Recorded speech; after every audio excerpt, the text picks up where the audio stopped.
ปู่ก็ยังชมพูนะเดี๋ยวชมพูทุกอย่างเลยจะได้ลูกสาวไงลูกสาวมากแม่มาก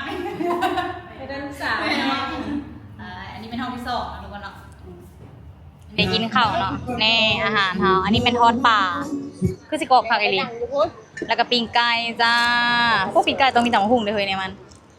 นี่ลวกผักจำแจ่วป้าพ่อดอกในนี่ลวกผักจำแจ่วปลูกงามจะได้ผักปลูกบางทีฮัลโหลอันนี้แจ่วอย่างแจ่วเฮ็ดแจ่วเฮ็ดนะพี่อีกเด้เอาเขาก็เดี๋ยวใบพักเขาแล้วดึงออกอันนี้มันคือใบพักติดเนาะแต่ว่ามันเป็นทรงของถ้วยนี่แจ่วลาเป็ดอีกพี่จะเนี่ยเป็นตาแซ่บเนาะต้องให้ได้สิกินเบิร์ดอันนี้มันปิ้งหมูปิ้นแกงหน่อไม้ก็มีมาจากเมนูเลยเนาะทุกคนแกงหน่อไม้นี่คืออาหารหลักของประเทศลาวเนาะทุกคนเนาะแกงหน่อไม้ตำบักหุ่งคือที่หนึ่งเลยยำสลัดย่อนี่ยำสลัดทุกคนป้อจานบักใหญ่หนึ่งเบิร์ดแล้วเขาย่อเบิร์ดแล้ววันนี้อันนี้ย่อแล้วไม่มีให้ย่อมาเลยพักย่อจ้ะย่อเนี่ยพักกันย่อมังมีกันย่อเอามาให้มันครบเลยย่อปันสบายคูบานเบียร์ก็มีนะนี่มาได้รีวิวด้วยนี่นั่นอันนั้นนี่การกวดครบของเฮานี่ก็เป็นกวดนับแต่กวดเลือดเนาะแล้วก็กวดเคมีโดยเฉพาะศอกหาอันนั้นนาทีการตับนาทีการของหมักไขลังเนาะกวดอันนั้นคืนหัวใจอันตราซาวด์ซีมิติสบายดี FC ทุกคนยินดีต้อนรับเข้าสู่ซองแมตตี้สะพายบ้านสวนเด้อจ้าสบายดีพ่อแม่พี่น้องวัดสุขคนเด้อมื้อนี้ก็มาพบกับแมตตี้สะพายบ้านสวนเนาะทุกคนเนาะเฮามาเปิดคลิปแบบฟ้าวๆเร่งๆด่วนๆเพราะว่าเฮาออกมาค่ำออกมามื้อเนาะทุกคนเนาะเฮาก็เลยบ่ได้ไปเปิดอยู่เฮือนเนาะทุกคนเนาะมาเปิดอยู่หน้างานเลยเนาะทุกคนมื้อนี้เฮาก็มางานขึ้นคลินิกใหม่เนาะขึ้นคลินิกใหม่มากินเลี้ยงย้อนหลังก็ขึ้นฮานย้อนหลังค่ะแหละเพราะว่าตอนที่เพิ่นขึ้นฮานใหม่ๆน่ะแม่ตาบ่อยู่แม่ตาไปเที่ยววังเวียงเมืองเฟืองแล้วก็เลยเพิ่นย้อนหลังก็มีแขกที่บ่ได้มาก็ย้อนหลังมาคือกันเนาะทุกคนเนาะทุกคนเฮาสิพาไปเบิ่งหน้างานเลยเฮาก็ได้กระเช้ามาให้เป็นของขวัญเพิ่นเนาะทุกคนเนาะตอนนี้แม่ตาก็มามีไปแล้วเนาะทุกคนเนาะแขกเอางานขึ้นคลินิกใหม่ของแม่หงเนาะทุกคนเนาะดอรอบุญโฮงเนาะทุกคนเนาะดอรอบุญโฮงนี่คือสามีของแม่หงเนาะทุกคนเนาะสุดก้อนน่ะมาขึ้นเฮือนเนาะทุกคนเนาะอาริตากับอารันเป็นคนถ่ายแต่มื้อนี้มาขึ้นฮานเฮาเป็นคนถ่ายเนาะทุกคนเนาะอยู่2เฮาเด้อคลินิกขึ้นคลินิกโอเคป่ะทุกคนพาเข้าไปเบิ่งบรรยากาศทางในก่อนตอนนี้แม่ตาเข้าไปแล้วเนาะทุกคนเนาะไปนี่ทุกคนอันนี้แม่นภายในเนาะป้าสีชมพูหวานแหววสมภูสมใจสบายดีเด้อสบายดีเด้อสบายดีไปละอุ้มหลานด้วยอามีก็รับมานำทางเนาะป้าเข้าไปเบิ่งบรรยากาศปะใครชมบรรยากาศกันอามีตื่นมาแบบงงๆวะลูกลงรถเลยอยู่ในสภาพนี้เลยเข้าไปเบิ่งปะจ๋าจริงหน่อยเด็กเจ้าของจะฟ้าผูกสภาพโอ้ยปวดเกือบเอาไว้ขออนุญาตทุกคนเด้อมายุมายะแน่น้อยนึงอามีกระสีชมพูสวัสดีจ้าอันนี้ก็เป็นเมพุงแล้ววิทย์แล้วได้เฮาอุ้มเป็นโตมาแบบนี้พระชิตาชุมเฮาแบบนี้เดี๋ยวจะปิดไมค์เนาะโอเคน่าป้าเลิศแฮงเลยเบิ่งเอาเข้าก่อนเนาะ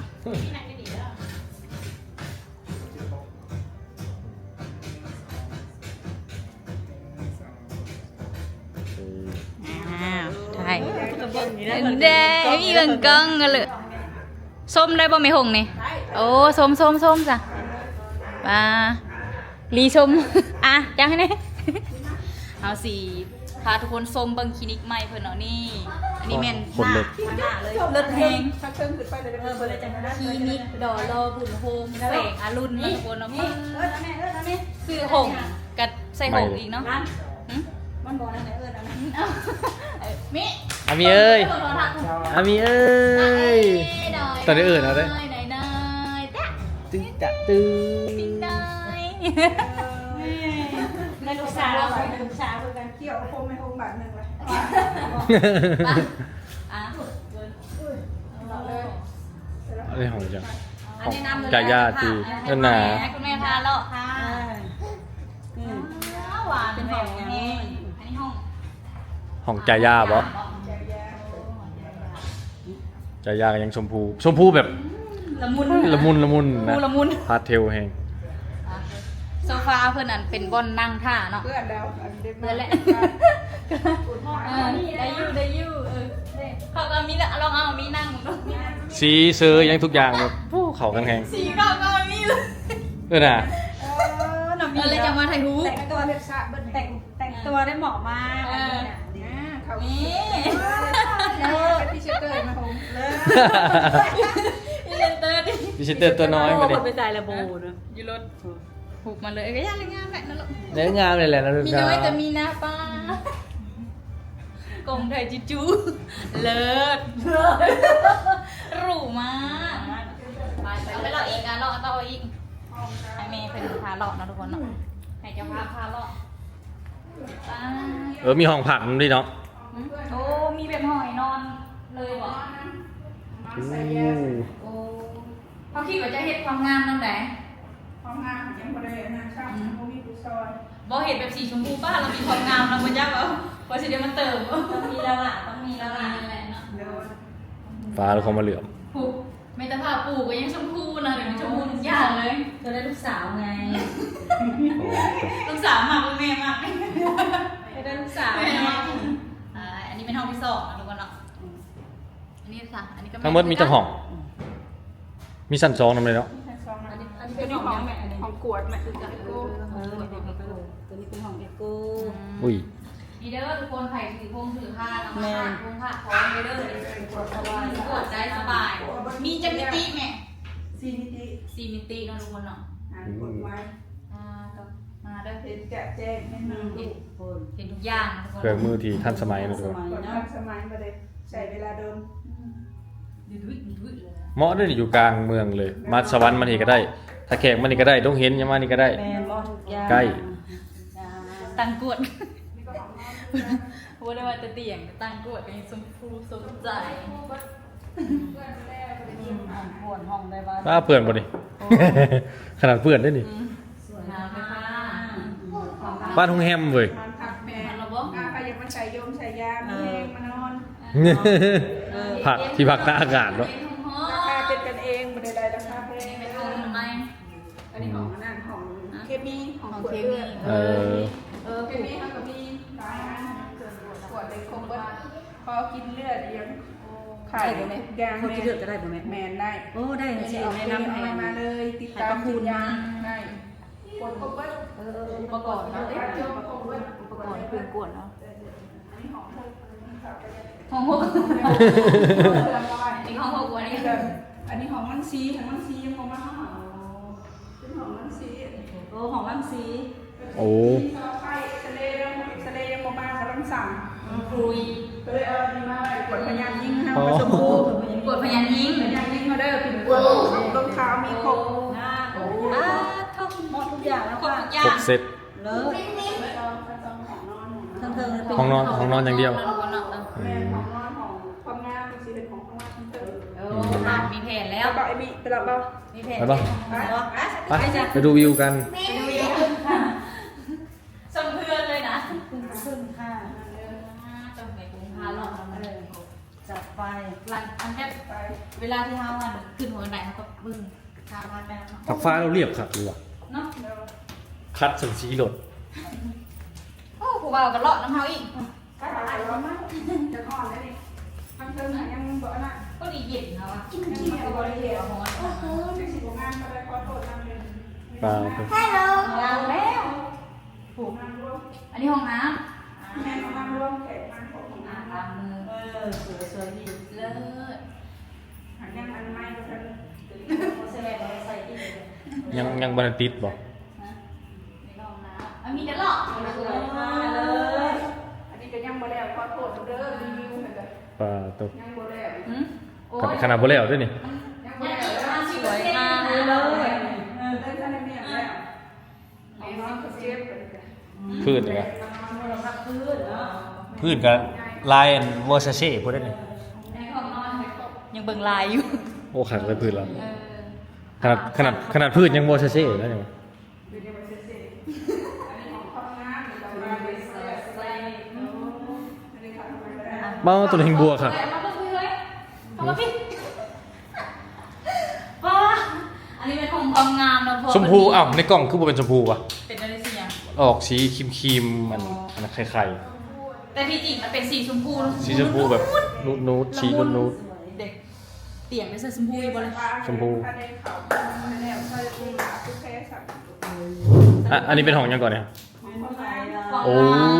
เป็นสักเซาแล้วก็งาม อืม เป็นมีแถบสีความงามแต่ว่ายังนะทุกคน งา เนาะ มสิบนะ สีนง เป็น สี สิบ ห ห น้า น้าท่านได้แล้ว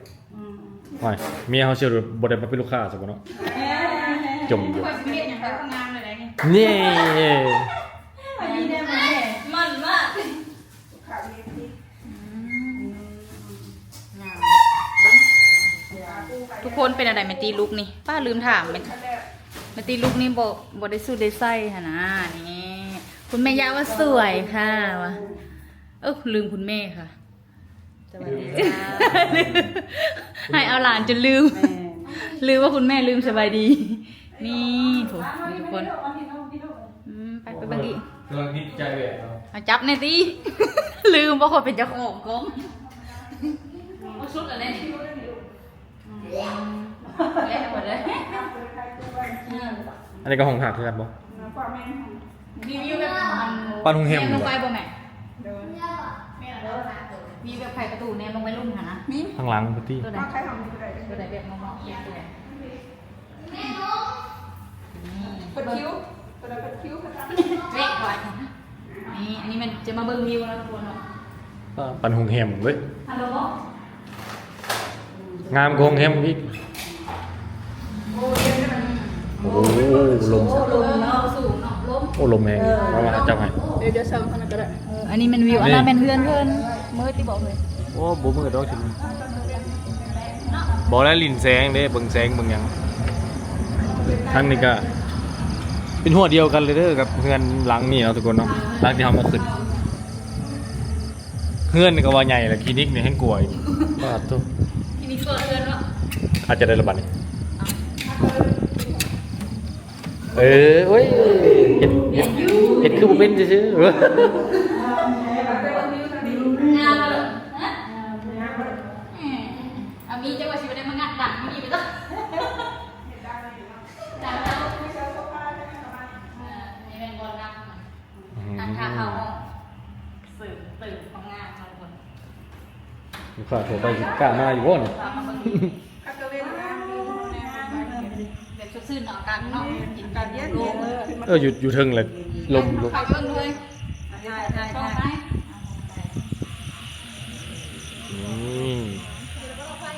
มีน้องอีกพวก เขายังไม่ได้เห็นหลังพูด มีหยองมีหยาเชียงกบเชียงเขียด เดินสวนโอ้เลือดแห้งดินเพิ่นยังปูอะไรปูยังมาไกลๆโอ้ย เขาว่าไม่ บืด โห แนวเห็ด ยืนหนึ่งเลยเมืองนี้ ยืนผู้เดียว ยืนหนึ่งยืนนี่ ก็ไปถึงกันเราอยู่เลยนี่ ความสวยของหัวใจบออลีดูนี่ สวย มอง มาก ไปอ่ะเมื่อไรได้บอลเขาสีชมมาเนี่ยหาจิ้มไม่จิ้ม ได้ใคร โอ้ ส ย น ได้ ใจไปว่าอ ช่ว ยู่ งนั้นที่นี่ใครก็ได้ โอ้ยนะกุ้ง สถานที่นี่ก็จะฝากมาเลยในห้องฝากมาเลยสนใจมาเลย เจ้าของคลินิกก็จักเดือนแหละ เดี๋ยวอีนี่เก็บเดือนไป โอ้ไกลแล้ว อีกสองอีกเดือนปลายเนาะ มาให้พ่อห้องแล้วเราจะเป็น เจ้าชิเบ้งบ่แม่ อ๋อแม่พา อ๋อ โอ้ ผ่าค่ะดูแล้วก็ผ่า เล่นนะ บ่เบ้งไหม บ่อยากเก็บเลยดิอยากได้ลูกอยู่หากบ่อยากเก็บเนาะ โอ้ยผ่ากันยิบกันจ้า จะไปยา ยิบคนละแบบ โอมีเงิน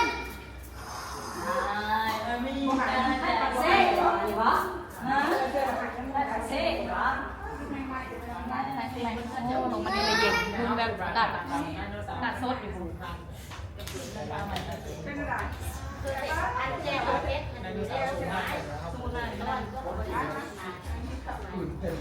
คือใจโซฟามันได้ ก็เราลินซีแบบว่า แม่ว่าไม่คิดจะเอาลูกเลยเหรอเรา ไม่คิดจะเอาลูกเลยเหรอ ลืมแล้วพ่อลูก นะคะสิ คิด บัว จะ ค่ะ เอาลูกเลยเหรอไปถ่ายห้องอย่าให้ไปถ่ายข้างหน้าไปถ่ายข้างหน้าข้างหน้า หน้าอะไรแม่ ข้างหน้า ทั้งหนาเลย ข้างหน้าพี่รัก มันมืดก็เลยบ่ทันได้ถ่ายโอ้นี่บรรยากาศ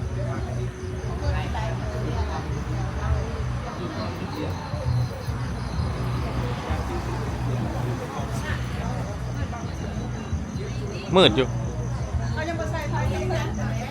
ทั้งมีเขียนว่าอันห้องกวดพญาติเปิดบริการทุกมือตัวใหญ่ๆเลยแต่พอท่านใส่ไฟครับบรรยากาศก็สิประมาณนี้นะทุกคนเด้อมากินข้าวเล็กๆน้อยๆย้อนหลังเนาะอ่ะนั่ง ทางที่ไปทักทายเกียร์ตากันเนาะ ไม่ใช่ เธอเป็นลูกค้าเราตอนยูเซโน เออ สายเสมอบ่นะสายเสมอบ่ ทางนั้นติดเอาไปนี่ซะทุกคนเราจะขออนุญาตพักไว้ก่อนจะกินข้าวแล้วทุกคนเพิ่นก็ได้เตรียมอาหารการกินเต็มโต๊ะเลยเต็มผ้าเยอะ อันลูกพายอันลูกชายหลาน อ่ะขออนุญาตพักก่อนทุกคนเนาะกินข้าวเอาเบิ่งอาหารหน่อยนึง เออเนี่ยผู้ชายเอาผมคนมาในดูดิฉันรถ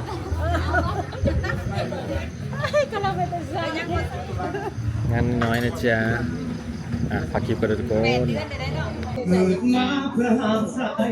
ทุกคนตอนนี้เฮาก็สิได้กินข้าวเนาะแน่อาหารเฮาอันนี้เป็นทอดป่าคือสิกรอบผักอีหลีแล้วก็ปิ้งไก่จ้าพวกปิ้งไก่ต้องมีตำบักหุ่งด้วยเฮ้ยในมันนี่ลวกผักจำแจ่วป้าพ่อดอกไหนนี่นี่ลวกผักจำแจ่ว ปลูกงามจะได้ หืม พักปลูกคนอยู่ ฮัลโหลอันนี้แจ่วหยัง เกี่ยว นะ ปะ เจ้าเฮ็ด แจ่วเฮ็ดนะพี่อีกเด้เอาเฮาก็เดี๋ยวว่าใบพักเฮาแล้วดึงออก อันนี้มันคือใบพักติดเนาะแต่ว่ามันเป็นทรงของถ้วยนี่แจ่วลาเป็ดอีกมีแต่แนวเป็นตาแซ่บเนาะต้องให้ได้สิกินเบิดอันนี้แม่นปิ้งหมูหมูปิ้นแกงหน่อไม้ก็มีอ้าว บทิม มา นี้เนาะ จากเมนูแล้วเนาะทุกคนแกงหน่อไม้นี่คืออาหารหลักของประเทศลาวเฮาเนาะทุกคนเนาะแกงหน่อไม้ตำบักหุ่งคือที่หนึ่งเลยอ่ะยำสลัดอ่ะย่อนี่ยำสลัดทุกคนโอ้จานบักใหญ่หนึงเบิดแล้วเฮาย่อเบิดแล้วบัดนี้ ฮะอันนี้ย่อแล้ว ไม่มีให้ย่อมาเลยพักก็พักอ่ะย่อซะอ่ะย่อเนี่ยพักก็ย่อบางนี้ก็ย่อ เอามาให้มันครบเลย ก็ปันสบายคูบาเนาะ เบียร์ก็มีนะนี่ มาได้รีวิวด้วยนี่ นั่นเด้ออันนั้นคง มันมืดไปเลยมันมืด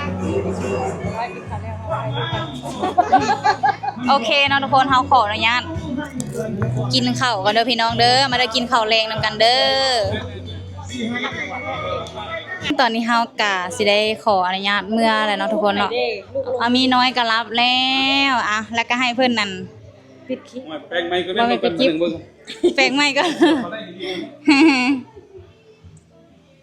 อยู่นี่แล้วจะงามเนาะนี่ยืนบนแจ้งๆเลยนี่ก็ยังไม่ได้ยืนบนนี้ซ้ำเด้ตอนถ่ายคลิปฮะแนวกวดอันไหนเด้ความดันที่บอกเนาะทันสมัยหลายทันสมัยอัน นี้ นี้ เป็นกูอย่างลำโพง โอ้เจ้ากันเลยเนาะความคิดดีมากเลย นี่อะไรกับนี่สูงความดันเนาะ เราบ่ทันได้เปิดดี หมอขอสาธิต พอได้เข้าส่องอันกองเฮา ห่วยบอกได้เลยนี่ ฮะอยากฝากก็ฝากเด้แบบฝากอันคลินิกใหม่จังซี่หั่นนะได้เฮาถ่ายคลิป โอเคเจ้าสวัสดี สวัสดี เนาะข้าพเจ้าแม่นทานดรบรรพงษ์แสงอรุณเนาะ นี่ อันที่มีห้องกวดพญาตั้งอยู่บ้านชัยยมุขคุณเมืองอุทุมพรแขวงสวรรณเขตเนาะเป็นคลินิกที่เปิดอีกสาขาหนึงว่าซั่นซะเนาะเปิดอีกสาขาหนึงเพราะว่าแต่ก่อนข้าพเจ้าก็มีคลินิกหนึงที่ตั้งอยู่ในเมืองพุ่นแหละ เนาะตัวนี้ก็แม่นเป็นคลินิกของดรบุญโฮมคือกันที่ว่ามีใส่ใบทะเบียนของครอบครัวว่าซั่นซะเนาะอยู่ในคลินิกนี้ก็หาก็เปิดมาได้ประมาณ 3-4 มื้อนี่แหละเนาะ3-4 มื้อนี้เพราะว่าก็เปิดบริการตั้งแต่ 7:00 นเช้าหา 7:00 นแลงเนาะก็มีท่านหมออยู่ประจำเนาะในนี้การกวดของพวกเฮานี่ก็แม่นกวดนับแต่กวดเลือดเนาะแล้วก็กวดเคมีโดยเฉพาะสอกหาอันนั้นหน้าที่การตับหน้าที่การของหมักไขลังเนาะกวดอันนั้นน่ะคลื่นหัวใจอัลตราซาวด์4มิติเนาะสอกอันนั้นน่ะปัจจัยที่อันนั้นน่ะธาตุต่างๆที่ว่าโดยเฉพาะแม่นปัจจัยที่ก่อให้เกิดมะเร็งตับบ่มะเร็งลำไส้บ่เนาะแล้วก็สารที่ก่อให้เกิดมะเร็งพกอันนั้นน่ะมะเร็งต่อมลูกหมากบ่ซุ่มนี่เนาะถือว่าพวกเฮาสามารถกวดได้เบิดว่าซั่นซะเนาะพวกเฮาการบริการของพวกเฮาแม่นการบริการทั้งเด็กน้อยทั้งผู้ใหญ่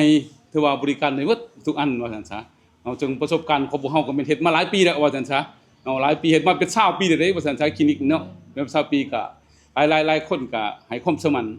เนาะดังจะว่าหลังโตแต่เปิดเป็นสาขา2นี่ก็เป็นอันหนึงที่ว่าที่เฮ็ดให้เพื่อตอบสนองการบริการของพ่อแม่ประชาชนชาวเมืองอุทุมพรก็คือบรรดาเมืองใกล้เคียงที่มาใช้บริการของคลินิกดรบุญโฮงว่าซั่นซะเนาะถือว่าพนักงานของพวกเฮาก็แม่นเป็นพนักงานที่มีความรู้ความสามารถนั่นแหละเนาะเป็นความรู้ที่ว่าการปิดปัวของพวกเฮาแม่นใช้เวลามาดนเด้อว่าซั่นซะเนาะมีประสบการณ์หลายเกี่ยวกับการปิดปัวเกี่ยวกับการกวดพยาธิเนาะอันนี้มันนึงจะว่าฝากนำบรรดาพ่อแม่ประชาชนหรือว่าลูกค้าหรือว่า FC ต่างๆเนาะที่ว่าอยากใช้บริการเกี่ยวกับการตรวจเช็คสุขภาพบ่เกี่ยวกับปัญหาเกี่ยวกับสอบตรวจเกี่ยวกับครบวงจรนั่นแหละว่าพวกเฮาสามารถตรวจให้ได้ว่าซั่นซะเนาะจ้ะโดยขอบใจโดย อันนี้ก็เป็นสามีของแม่หงลัดดาทุกคนเนาะเป็นด็อกเตอร์ใหญ่เลยและคนที่เบิ่งในนี่ก็อาจจะมีลูกค้าของเพิ่นอยู่เนาะเรือไผบ่ทันได้เป็นลูกค้าก็มาเป็นได้เด้อเพิ่นกวดครบวงจรเลยเนาะทุกคนทุกสิ่งทุกอย่างแบบใครเป็นหยังก็สามารถมาเล่าอาการได้เนาะทุกคนเนาะเพิ่นจะกวดให้เพราะว่าเครื่องที่เพิ่นกวดก็ทันสมัยหลายเฮาได้อันส้มเบิ่งแล้วมีหงพาส้มแล้วเครื่องทันสมัยหลายเนาะทุกคนเนาะทุกคนสำหรับคลิปนี้เฮาก็สิขออนุญาตจบเนาะทุกคนเนาะฝากทุกคนกดไลค์กดแชร์กดติดตามแม่ตี้เด้อที่สำคัญก็คือฝากทุกคนเบิ่งโฆษณาเด้อทุกคนบ๊ายบายเจอกันคลิปหน้าเด้อขอบใจเด้อขอบใจ